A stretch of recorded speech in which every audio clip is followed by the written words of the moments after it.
इस बार फसल अच्छी होगी पिताजी। इस बार फसल को अच्छा होना ही होगा बेटा मनोहर। अब तक 2 बार कर्जा ले चुके हैं। जमींदार का स्वभाव अच्छा है, इसलिए वो कुछ नहीं कह रहा है। ये है मनोहर और वो उसके पिता सूर्यकांत। दोनों ही किसान हैं और बिना किसी की मदद के खुद ही अपने खेत के सारे काम करते हैं। पिछले साल बाढ़ की वजह से सारी फसल पानी में बर्बाद हो गई थी।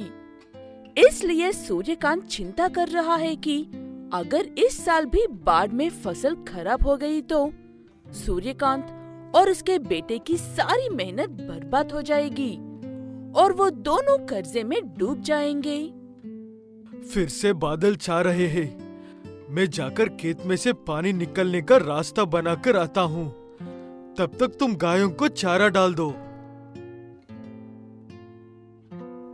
लगता है कहीं जा रहे हो सूर्यकांत। सब ठीक तो है ना?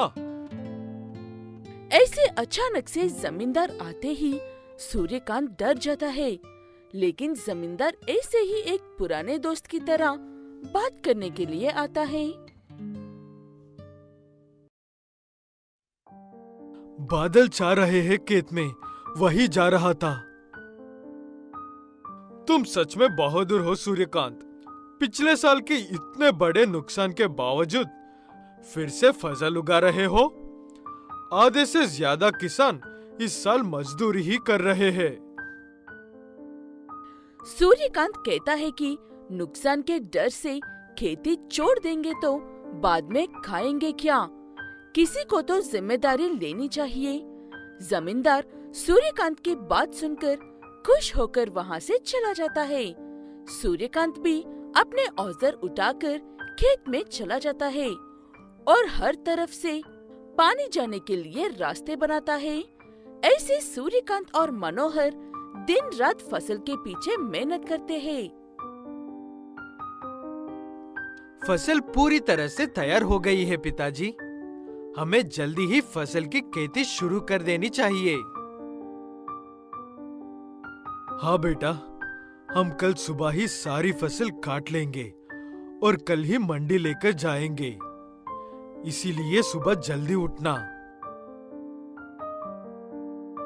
ऐसे कहते हुए दोनों बाप बेटे खाना खाकर सो जाते हैं। आधी रात होते ही तेज हवा के साथ जोरों की बारिश शुरू होती है। सूर्यकांत उस बारिश में भी खेत में जाने के लिए तैयार होता है।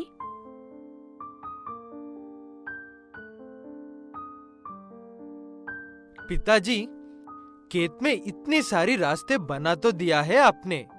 अब इस बारिश वहाँ पर जाने का क्या फायदा? बारिश के थमने का इंतजार करते हैं। जैसे ही बारिश थोड़ी सी कम होगी, हम पहले खेत में जाएंगे। ऐसे कहते हुए मनोहर अपने पिता को रोक लेता है, लेकिन वो बारिश कम होने का नाम ही नहीं लेती है। इंतजार करते करते सुबह हो जाती है, लेकिन बारिश कम नहीं होती है।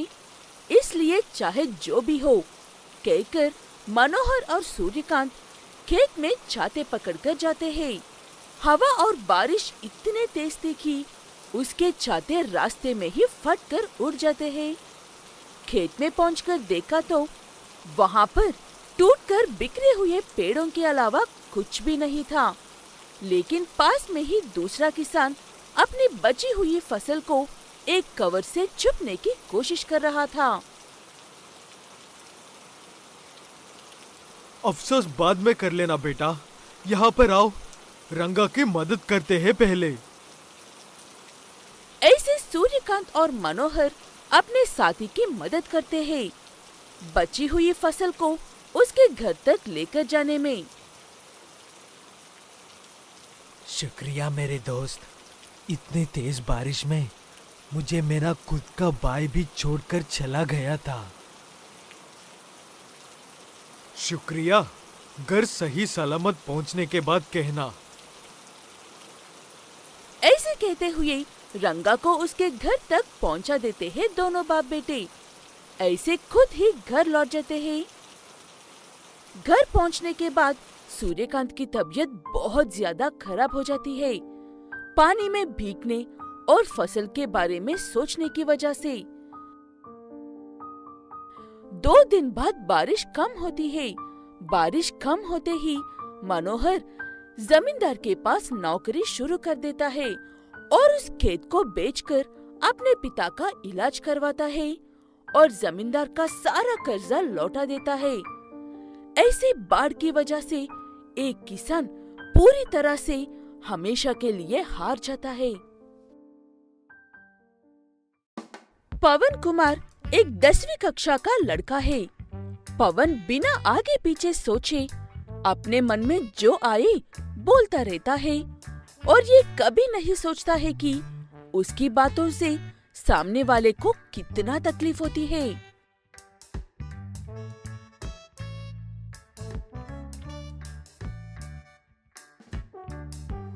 पिताजी, हमें स्कूल की तरफ से ट्रिप लेकर जा रहे हैं। मुझे 10,000 रुपए चाहिए।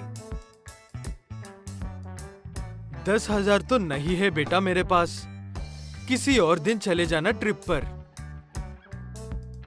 वो बात सुनकर पवन को गुस्सा आता है और वो अपने पिता से बड़ी बड़ी बातें कह देता है। ये सब हमेशा का था, लेकिन इस बार पवन के पिता अजय इस समस्या का एक हाल निकलते हैं। वो सब तो ठीक है बेटा, लेकिन तुम्हें एक छोटा सा काम करना है। किचन में कुछ कांच की ग्लासें हैं। तुम्हें जब भी गुस्सा आए हर बार एक ग्लास तोड़ दो और जो वजह है उसे एक चिट्ठी पर लिख दो। ठीक है कहकर पवन वहाँ से चला जाता है। उसके बाद से अजय के घर में थोड़ी थोड़ी देर में एक ग्लास टूटते जाते हैं। ऐसे कुछ दिनों बाद पवन 10वीं क्लास कंप्लीट कर लेता है और उसके सारे कांच के ग्लास भी खत्म हो जाते हैं। पिताजी, सारे कंच के ग्लासेस खत्म हो गए हैं। इस बार गुस्सा आने पर क्या करूं? गम लो और जितनी बार गुस्सा आए उतनी बार एक एक ग्लास को फिर से जोड़ते जाओ। अब मजाक कर रहे हो? मैं ऐसा बिल्कुल भी नहीं करने वाला हूँ। तोड़ना आसान है, लेकिन जोड़ते हुए बैठना मुझसे नहीं होगा। जोड़ना तो तुम्हें पड़ेगा ही बेटा, वरना 10th में इतनी घटिया नंबर से फेल होने के लिए मुझे तुम्हें घर से बाहर निकलने के लिए ज्यादा सोचने की जरूरत ही नहीं पड़ेगी। ऐसे कहते ही पवन चुपचाप वहाँ से चला जाता है और हर बार गुस्सा आने पर एक एक ग्लास जोड़ता हुआ बैठता है। कुछ दिनों बाद वो सारे टूटे हुए ग्लास भी जुड़ जाते हैं और एक दिन पवन अपने पिता के पास आकर ऐसे कहता है। अब तो वो सारे ग्लासेस भी जुड़ गए हैं। अब क्या करवाने का इरादा है आपका? टूटे हुए ग्लासेस जोड़ी है मैंने। ये कोई आसान बात नहीं है। हाँ बेटा, ये कोई आसान बात नहीं है। इसमें बहुत सब्र चाहिए होता है। इधर आओ मेरे साथ। तुम्हारे जुड़े हुए ग्लासेस में पानी भरकर देखते हैं वो कितनी मजबूत जुड़े हैं। ऐसे कहते हुए अजय अपने बेटे पवन के साथ मिलकर उन ग्लासेस में पानी भरता है, लेकिन एक ग्लास में भी ढंग से पानी नहीं रुकता है। हर ग्लास की दारों में से पानी लीक होता रहता है। वो देखकर पवन के पिता अजय उससे ऐसा कहता है। ये ग्लासेस तो जुड़ने के बाद भी किसी काम की नहीं है। कैसे ठीक किया है तुमने इसे? शायद तुमने पूरी कोशिश नहीं की थी। क्या बात कर रहे हो पिताजी आप? पता है, ये एक ग्लास को ठीक करने में मेरा पूरा दिन बीत जाता था और आप कह रहे हो कि मैंने पूरी कोशिश नहीं की? बुरा लग रहा है ना? इतनी मेहनत से काम करने पर भी कोई आपकी काम की तारीफ ना करके उल्टे बातें सुनाए तो तकलीफ होती है ना? ऐसे कहते हुए अजय अपने बेटे से कहता है कि जब वो किसी चीज की जिद करता है और अजय किसी मजबूरी की वजह से वो जिद पूरी नहीं कर पाता है।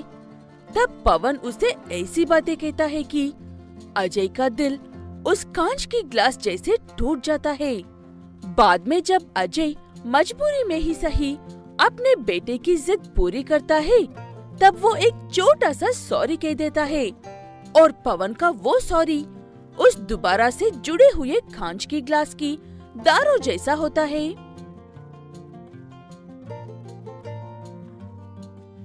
तुमने गम से ग्लास तो जोड़ लिया और सॉरी कहकर मुझे मना तो लिया, लेकिन वो दोबारा जुड़ने वाली ग्लास किसी काम की नहीं है, ना ही तुम्हारी सॉरी किसी काम का होता है।